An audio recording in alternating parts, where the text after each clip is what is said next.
Cola aqui, você provavelmente já assistiu O Senhor dos Anéis e acha que o Sauron é um dos maiores vilões que já passaram pela Terra-média, correto? E se eu te disser que o Sauron não é o maior vilão de toda a história de O Senhor dos Anéis, você acreditaria em mim? Então hoje eu vim aqui contar pra você a história do Melkor, o verdadeiro vilão de toda a história de O Senhor dos Anéis. Então, depois da vinheta, bora falar desse vilão irado criado pelo Tolkien.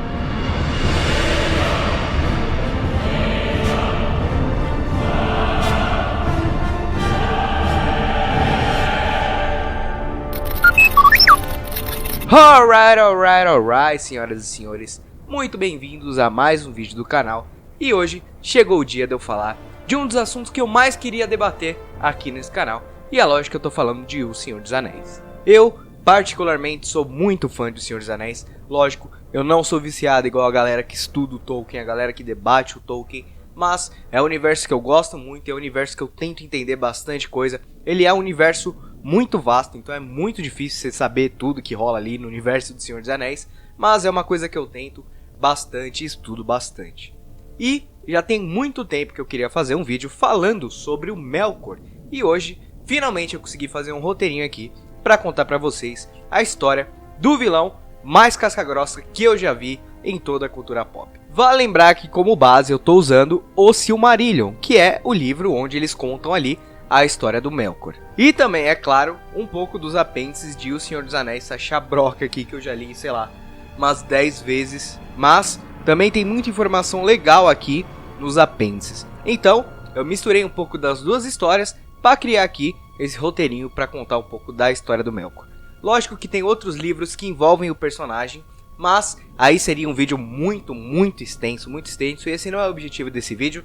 O objetivo desse vídeo é apresentar vocês a esse universo e a esse personagem. Então, bora falar da história do Melkor. O Melkor foi o primeiro dos Ainur criados por Ilúvatar, e para ele foram dados poderes e conhecimentos a mais do que a seus irmãos. Logo de início, o Melkor já mostrava um desejo próprio de criar as coisas, assim como o seu criador, o Ilúvatar. O Ilúvatar nada mais era do que o criador da Terra. A gente pode relacionar muito isso com a criação de Deus e do universo, ou do Deus católico. Quando Ilúvatar criou todos os Ainur, que são praticamente anjos, ele reuniu todos eles e pediu para eles criarem uma canção. Essa canção daria origem a todas as coisas da Terra, como por exemplo, a Terra, a água, o vento, os céus e tudo que envolve o nosso planeta, ou a Terra-média. Porém, nessa canção, o Melkor ele já sentia o desejo próprio de criar suas próprias coisas, assim como o Ilúvatar, que havia o criado. O Ilúvatar criou todos os Ainur devido à chama imperecível, e o Melkor sentia inveja dessa criação, desse poder de criação. E assim, ele decidiu ele mesmo vagar por conhecimento e vagar para encontrar essa chama imperecível. O que ele não sabia é que ela pertencia ao próprio Ilúvatar, e ele nunca teria esse poder. Com isso, todos os Ainur começaram a cantar sua canção, e o Melkor ele destoou completamente de tudo que eles estavam fazendo. Enquanto eles faziam uma melodia doce e calma que dava vida a tudo que a gente já conhece, o Melkor ele fez um tom completamente maléfico, completamente fora de sincronia da música, e ele mesmo cantou sua própria canção. E isso resultou na criação de todas as coisas ruins da Terra, como por exemplo os desastres naturais, vulcões e tudo isso que abala a estrutura do mundo.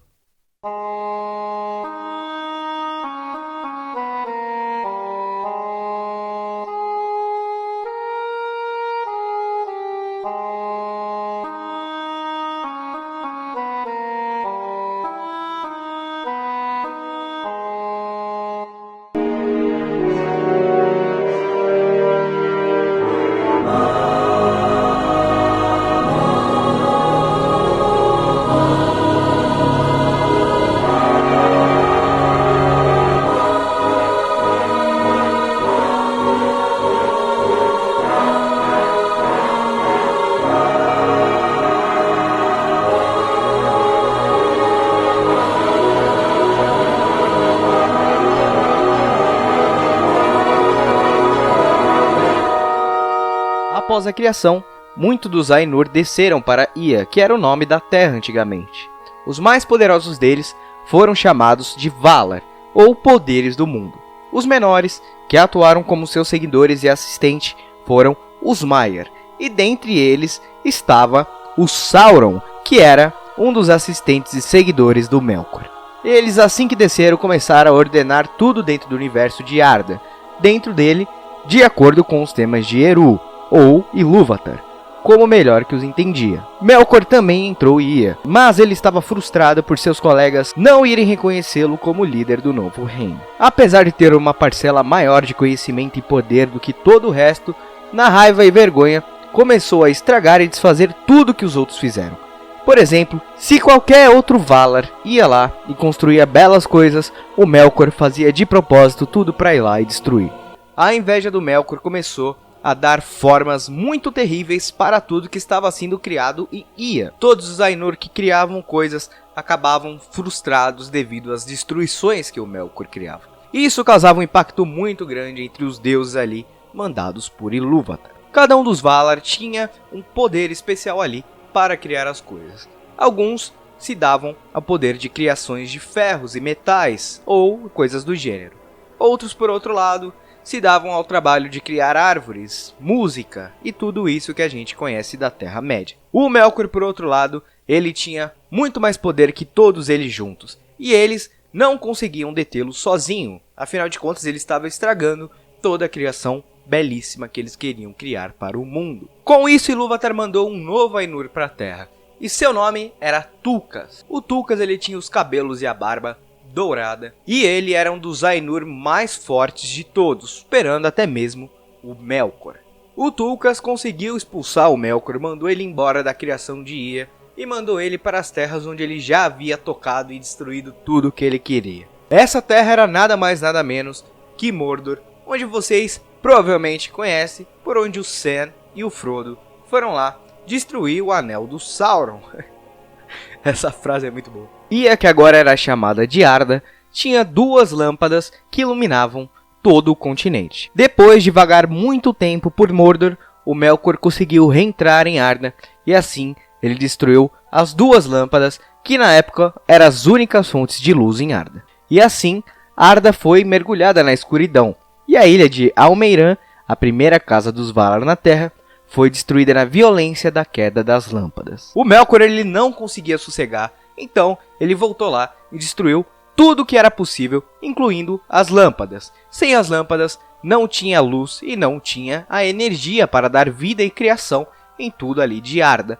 E assim ela foi completamente destruída e mais uma vez o Melkor derrotou todos os Ainur. Após a queda das lamparinas, os Ainur partiram para Aman, uma nova terra que Ilúvatar tinha dado para ele. E Ilúvatar, por outro lado, vendo toda a criação que o Melkor estava causando lá, decidiu criar uma nova espécie para animar todos os Ainur. E essa espécie eram os Elfos. Após serem criados, os Elfos foram mandados exatamente para onde o Melkor havia residido e destruído. E assim, antes de todos os Ainur encontrarem os Elfos, o Melkor os encontrou, e muitos desses Elfos acabaram vindo a se tornar uma das criaturas mais nojentas que a gente conhece da Terra-média, e é óbvio que eu estou falando dos Orcs. O Melkor ele pegou todos esses Elfos e os torturou até os corromperem e os tornarem Orcs. Por outro lado, os Ainur encontraram alguns dos Elfos remanescentes e assim os levaram para Arda, onde lá eles floresceriam e se distribuiriam através do mundo. Por outro lado, já era tarde demais, pois muitos dos Elfos já haviam sido corrompidos pelo Melkor e eles se espalhavam cada vez mais. E cada vez mais eles se tornavam Orcs. E assim, o Melkor conseguiu criar um dos exércitos que seguiria pela Terra-média durante muito e muito tempo. Depois de descobrirem que o Melkor havia corrompido muitos Elfos, os Ainur decidiram retornar e travar uma batalha gigantesca contra o Melkor. Assim, os Ainur venceram, mas os subordinados de Melkor ainda continuavam tomando contas de suas terras. E o principal deles nada mais era do que o Sauron, que ficou ali escondido enquanto o Melkor foi levado para Valinor. E lá ele ficou acorrentado durante eras, pagando por todos os seus pecados contra os Ainur. Nessa época o Melkor ainda tinha sua forma astral, afinal de contas eles foram criados como se fossem anjos, e assim Quando eles desceram para a Terra, eles tinham formas físicas. O Melkor, dentre todos, era o mais bonito. Mas, após anos e anos ali preso, ele foi se deteriorando sua imagem e foi ficando preso a ela. Afinal de contas, ele não tinha muito o que fazer e acabou se apegando à sua imagem física. Mas se você pensa que o Melkor ficou lá preso e não fez nada, você está muito enganado. Nesse tempo que ele ficou preso, o Melkor ele conseguiu espalhar muitas mentiras e muito ódio no coração dos homens, dos elfos e dos próprios Ainur. E após ali estar agoniado, completamente preso, o Melkor ele fez um grande pedido para que todos os Ainur o soltassem. Ele havia prometido que ele já tinha sido curado, que ele já estava muito bem, que ele não ia mais corromper, que ele tinha aprendido a lição dele.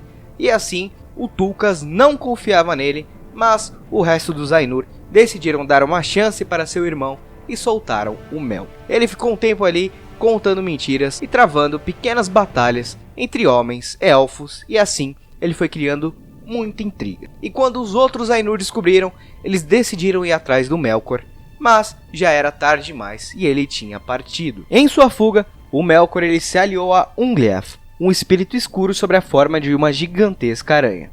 Ele destruiu 2 árvores de Valinor e matou o rei dos Noldor, Finwë, que era o rei de um povo elfo ali, que era muito respeitado. Finwë era pai de Fëanor, e Fëanor havia construído 3 Silmarils, que eram joias extremamente brilhantes e extremamente cobiçadas por toda a Terra-média.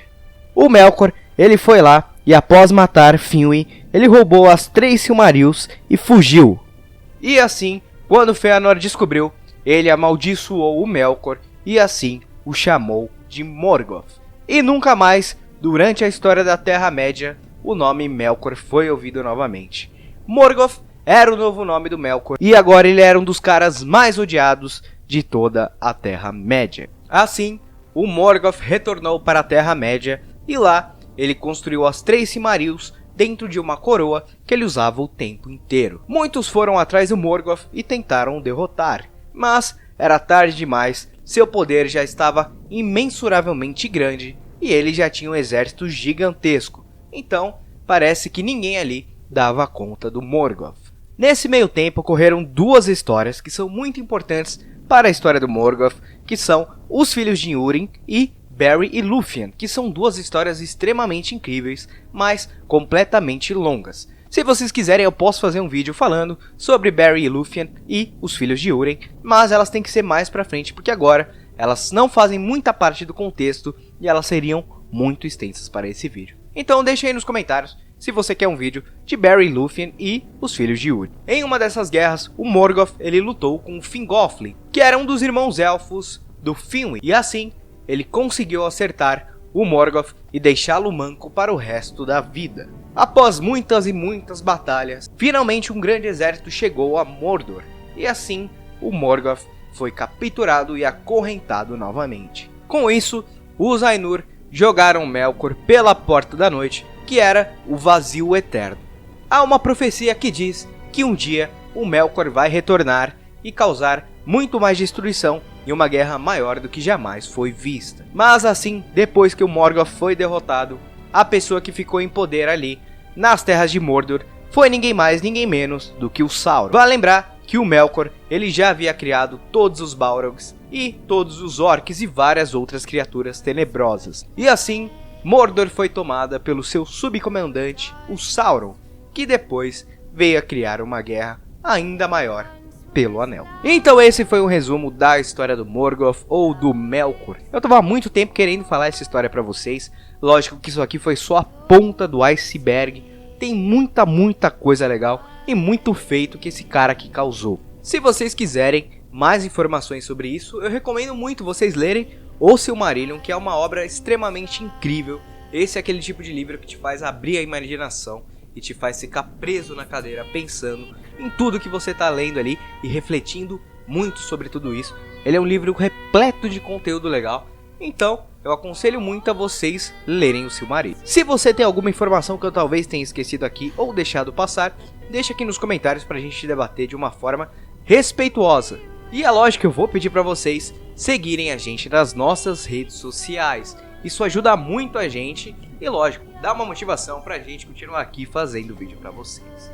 Eu também peço para você curtir esse vídeo, se inscrever no canal e, lógico, compartilhar com todos os seus amigos. Afinal de contas, quanto mais gente falando de cultura pop, melhor. Eu vou ficando por aqui, eu quero saber se você prefere o Sauron ou o Morgoth. Vale lembrar que a gente faz vídeos todas as segundas e todas as sextas aqui no canal. Então, se inscreve e não perca nada que ocorre aqui no mundo da cultura pop. Mas eu vou ficando por aqui. Um abraço e alright.